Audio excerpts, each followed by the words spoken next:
સમંદરમાંથી એક ખજાનો નીકળે છે. એ ખજાનો સરકારનો છે. સરકાર પાસેથી એ ખજાનો એક બિઝનેસમેન છે એને લેવો છે. હવે એ બિઝનેસમેને સરકાર પાસેથી એ ખજાનો લેવા માટે 1,00,000 કરોડ રૂપિયા આપવા પડે છે. 1,00,000 કરોડમાંથી 50,000 કરોડ બ્લેક અને 50,000 કરોડ વ્હાઇટ. આ રીતે સરકાર સાથે ડીલ થાય છે. પણ હવે એ પૈસા સરકાર સુધી કઈ રીતે પહોંચાડવા એ બિઝનેસમેન છે એ અસમંજસમાં પડી જાય છે. ત્યારે એક સીબીઆઈ ઓફિસરની મદદ લેવામાં આવે છે અને એ સીબીઆઈ ઓફિસર છે એ એના આઈડિયા પ્રમાણે 4 ભિખારીઓ છે એને હાયર કરે છે અને એ 4 ભિખારી થ્રુ એ જે 50,000 કરોડ છે એ સરકાર સુધી પહોંચાડવાનો આઈડિયા બિઝનેસમેનને આપે છે અને પછી આખી કહાની છે એ આગળ વધે છે.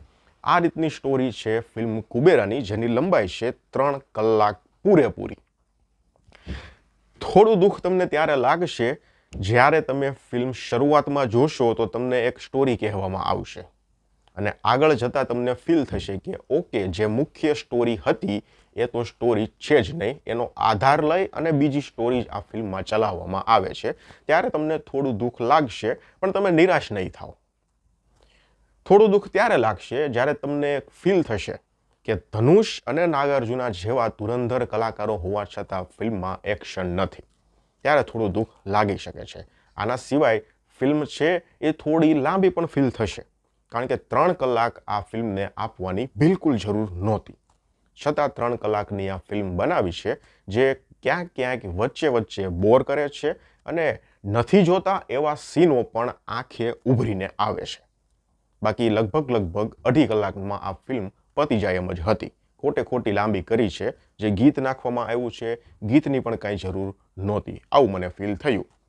હવે આપણે ફિલ્મની વાત કરીએ તો જો ફિલ્મમાં કામની વાત કરું તો સૌથી પહેલાં આપણે ધનુષના વખાણ કરવા પડશે. પહેલો જ સીન ધનુષનો આ ફિલ્મમાં જ્યારે આવે છે ને, ખાલી એનું લુક જ તમને ઇમ્પ્રેસ કરી લેશે. હજી તો એની પાસે ડાયલોગ પણ નથી આવ્યા, હજી એના એક્સપ્રેશન નથી. ખાલી કેમેરો ફરતો ધનુષ પર આવશે પહેલી જ વાર અને એ કેમેરા સામું જોશે તમે અને ધનુષ બંને સામે હશો, ત્યાં તમે એમ કહી દેશો કે યાર આ વ્યક્તિને કોઈ ઓસ્કાર આપો. એનો લુક જ કાફી છે. ખાલી રિયલ ભિખારી કરતાં તો ધનુષ વધારે ભિખારી લાગે છે એવું આ ફિલ્મમાં ફીલ થાય છે. સાથે સાથે ડિટેલિંગ બહુ સરસ કર્યું છે કે એક ભિખારી હોય, બરોબર છે, તો એની લાઈફ કઈ રીતની હોય છે, એ પર્સનલ પોતે કેવું હોય છે, એનું વ્યક્તિત્વ કેવું હોય છે, કેટલું ભણેલો હોય છે અને શું જોયેલું હોય છે, આ બધું ડિટેલિંગ ફિલ્મમાં બહુ જબરજસ્ત થયું છે. હું તમને એક સીન કહું છું. રશ્મિકા મંદના પાસે જ્યારે એ ધનુષ ફોન માંગે છે કે ભાઈ મને ફોન આપ, મારે ફોન કરવો છે. હવે અહીંયા તમને હું એક ક્લિયર કરી દઉં કે તમને એમ થશે કે ભિખારીઓ હોય તો એને ફોન કરતા આવડતું હોય, ના આવડતું હોય. તો આ છે ને જે હું સીન તમને કહું છું ને, એ સીનની પહેલાં ઘણું એવું થઈ ગયું છે કે જેથી કરીને ધનુષને ફોન કરતા આવડી ગયું છે. બરોબર? તો હવે સીન પર આપણે પાછા આવીએ. તો રશ્મિકા મંદના પાસે ફોન માંગે છે કે મને ફોન આપ, મારે ફોન કરવો છે. હવે ફોન કરે છે તો સામે કોઈ ફોન ઉપાડતું નથી, પણ એક કેસેટ જેવું બોલે છે. તો ધનુષને એમ થાય છે કે ઓકે, ઓલા પહેલા વ્યક્તિએ ફોન ઉપાડી લીધો છે એટલે ધનુષ એને જે કેવું છે ને કહેવા માંડે છે કે ભાઈ ફલાણું આમ છે, ફલાણું આમ છે, ફલાણું, પણ સામે હકીકતમાં કેસેટ જ બોલે છે.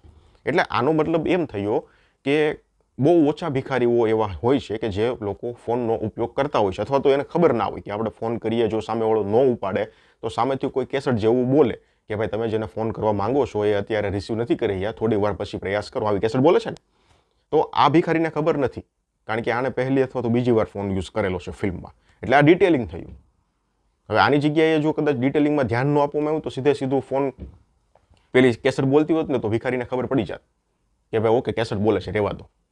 બરોબર? પણ ભિખારીઓને આટલી બધી ખબર પડતી નથી, એ આ ફિલ્મમાં બતાવવામાં આવ્યું છે. એટલે આ તમે જોશો તો તમને ખબર પડશે કે ડિટેલિંગ કેટલું કયા લેવલનું થયું છે. બહુ સરસ ડિટેલિંગ થયું છે. એટલે ડિટેલિંગ જ મેઇન વસ્તુ છે. બાકી જો તમને બીજી વાત કરું તો પ્રોડક્શન ક્વોલિટી ફિલ્મની ખૂબ સરસ છે. લગભગ 120 થી 150 કરોડ રૂપિયામાં ફિલ્મ બની છે એવું અત્યારે ગૂગલે મને કીધું. નાગાર્જુનાનું કામ છે તો એનું પણ સારું કામ છે. તમે બહુ વધારે નાગાર્જુનાના કામથી આશા રાખતા નહીં કે ભાઈ નાગાર્જુના છે તો બહુ જબરજસ્ત ડાયલોગબાજી હશે, જબરજસ્ત એક્શન હશે, એવું કંઈ નથી. ફિલ્મમાં ડાયલોગની ઓવરઓલ વાત કરીએ તો ડાયલોગ ઠીકઠાક છે, પણ બધાનું કામ છે એ સુપર્બ છે. કેમેરા એંગલ અમુક જગ્યાએ બહુ સુપર્બ છે. સાથે બીજીએમ જબરજસ્ત ઇમ્પ્રેસ કરે છે. બહુ સરસ બીજીએમ છે. અમુક સીનનું બીજીએમ તો તમે સાંભળશો ને તમને આમ મંત્રમુગ્ધ થઈ જશો, એ ટાઈપનું બીજીએમ છે. એટલે ફિલ્મનું બીજીએમ છે એ પણ ઇમ્પ્રેસ કરે છે. તો ઓવરઓલ ફેમિલી સાથે જોવા એવી ફિલ્મ છે અને ઘણી જગ્યાએ મગજ લગાડવાનું કામ ના કરતા, કારણ કે મનોરંજન હોય ને ત્યાં બહુ મગજ લગાડવાનું ના હોય. પછી તમને એમ થશે કે આવું થોડું થતું હોય ને આવું થોડું હોય ને આ રીતે પોસિબલ જ ના બને, એટલે એવું બધું બહુ ધ્યાનમાં નહીં રાખવાનું, ફક્ત ને ફક્ત આનંદ કરવાનો ફિલ્મ જોવાની. થોડી ફીલ થશે લાંબી, અને એના સિવાય થોડું એક્શનની કમીઓ પણ તમને નજર આવશે. અને મેં આગળ તમને કીધું એમ કે મુખ્ય સ્ટોરી પરથી જ્યારે ફિલ્મ બીજી સ્ટોરી પર આવે છે ત્યારે તમને ફીલ થશે કે ઓકે સ્ટોરી તો મેન આ જ છે, પેલી મેં મુખ્ય સ્ટોરી શરૂઆતમાં બતાવી તે તો ખાલી બેઝ હતો. બાકી ધનુષની એક્ટિંગ છે સુપરબ છે, રશ્મિકાની એક્ટિંગ છે એ પણ સારી છે, પણ એને થોડું રોવાનું વધારે આપ્યું છે અહીંયા, પણ છતાં રશ્મિકાનું કામ છે ઇમ્પ્રેસ કરે છે. એના સિવાય જે બીજા કલાકારો છે બધાનું કામ ઇમ્પ્રેસ કરે છે. તો આ રીતની ફિલ્મ છે, ફેમિલી સાથે જોવી હોય તો જોવા એવી ફિલ્મ છે. હું ફિલ્મને 3.5 સ્ટાર આપીશ. તમે જોઈ લીધી હોય તો મને જણાવજો કેવી લાગી. ધન્યવાદ.